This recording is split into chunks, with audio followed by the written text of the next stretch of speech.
Thank you for joining us today at Homestead for Life. Today we are taking our first steps in our first hydroponic system. So I bought one of the cheaper models off of Amazon. I'll share the link below. So today we start prepping our seeds. What I didn't realize, probably should have, is you have to have the plants actually fairly well started before you put them in the hydroponic system. They have to have roots coming through the little sponge thing that will go into where the nutrient water is flowing through. So we've got to start the seeds. But I've got a big garden area, so I'm going to start the seeds for the hydroponics and then start the same seeds for my garden. So here we go. So the first thing I did is kind of plan out how many spots I need to fill, how many seeds I need to get started, and where those are going to go, because while they start sprouting, they all look the same, right? So I've got little maps that match up to how many spots are in my dirt trays, my seed starting trays, and then how many spots I have in my hydroponic set. So I've got my maps drawn out. I know what I'm doing there. Now we've got to get them started. For the hydroponic system, you are supposed to soak your seeds for an hour. It's what's in the instruction manual. I'm not doing that. So that's a suggestion, kind of always and regardless. So while it's probably beneficial, since they're going to be sitting in a damp towel for unknown days until they sprout, I feel like that kind of balances that out a little bit. So the first one I'm doing is lilac bell peppers. These seeds came from Baker Creek Seeds, which is one of my favorite seed buying places. And I don't have as many as I thought. So I guess they're not going in both. I only have 4 seeds. My map says 5. So, oh, there's some stuck in the tape. I've got 5 seeds. We can do this. I do not have 10 to put them in my other system as well. So, but that's okay. I am happy to just grow them in the hydroponic system. I'm going to put all 6 in there. And that way I have my beautiful purple bell peppers growing on my porch versus out in the yard. Have I mentioned that purple is my favorite color, and I will grow random vegetables just because they're purple. All right, so that's my first one. So first in line there, and that package is gone. And that's it. So we're going to make sure these stay wet. I'm going to put the clear cover that comes over this. I'm going to put that on it. I'm going to make sure that they stay damp. I have a spray bottle of water that I'll mist it with if they dry out over the next few days. And that's it for step 1. So once they start sprouting, we'll move on to the next step and see you there. Okay, so we have all of our seeds started in our damp paper towels.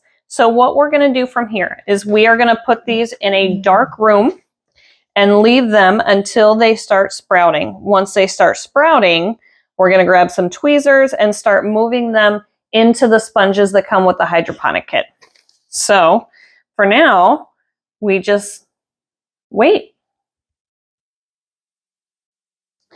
It's been exactly 1 week tonight since I put all of my seeds in their wet towels and put all of this into a dark room for them to start sprouting. And about a third, a little bit more than a third, not quite a half of them have started sprouting already.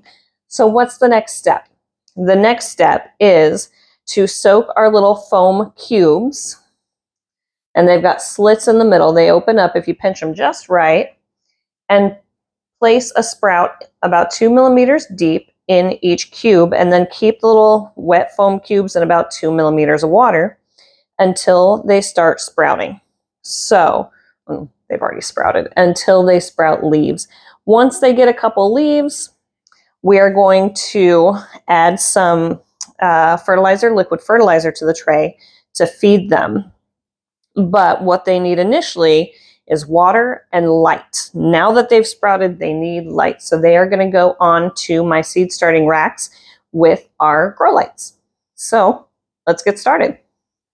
Well, finished.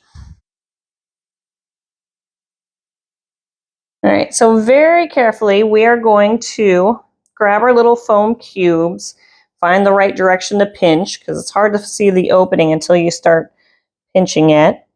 And then we're going to carefully pull our little seedlings out of the paper towels. And of course, the more they've started rooting, the more the roots have wound through the fibers of the paper towel. So very carefully. And this one's a little bit more than just a tiny little sprout, so it's sticking up. Some of them are sticking up more than others. But that's it. So we're carefully as we can, extracting them from the paper towel and putting them in their new little cube homes. I expect I have accidentally killed a few of these, ripped some of the roots off because they did not detach nicely from their towels. I'm being as gentle and careful as I can, but they're just little babies. Yeah, that one I could feel ripping. So it's a delicate process. And some of these are not going to make it, unfortunately, but hopefully we have enough that do. It's hard to see where the roots are going to pull from the right direction because the roots are white and so is the towel. Things to change next time, maybe. Nope, that one's still a tiny little guy. Perfect. Okay. So that's it. I'm going to kind of reorganize my little seed napkins here so I can move my seedlings into this tray and move them to the seedling rack under the grow lights. Our last step, besides harvesting, is once you have your first 2 true leaves, this one's got 4, but once you've got your first 2 true leaves, you are going to take your little foam piece and you are going to put it in the little square plastic drop pods or whatever your hydroponic system has. And you're going to put it in there. Make sure your roots come out the bottom and then plug it into whatever location in your hydroponic system you're going to use. So you can see, I've got some ants on mine, but you can see mine's been going for a little bit. We've got to prune off some lettuces that didn't get harvested and eaten on time. But so I've got some romaine lettuce, some other things growing really well. You can't see them, but the strawberries at the bottom, I mentioned that in a different video when I put together my hydroponic system. And a couple other miscellaneous things. I will say my basil has not taken off. Not sure if that's a nutrient thing or not, but I've got a lot of things growing really well so far. So pretty excited about this hydroponic system. And that's how you get your seeds started. You can also, instead of starting from seeds, you can buy small plants, but you've got to rinse all the dirt off of them because it will clog your filter and your hose system. So make sure you're doing that if you're using transplants. So like these down here, these kohlrabi are transplants. So I had to make sure and hose the holy heck out of them. So that's the big cheat. That's the big secret. You can buy your starter plants, go to your local big box store, buy your 6-pack of seedlings of little starts, hose them off, get all the dirt, all the compost, all the little bits of mulch out of them, carefully load them still in your little foam cube to hold them in the little plastic drop-ins. Make sure the roots go through the drop-ins so that the roots are going to dangle in the water. And that's it. Bypass the entire seed starting and get a jump start on your hydroponic system. Thank you so much for joining us today at Homestead for Life, and please like and subscribe to our channel.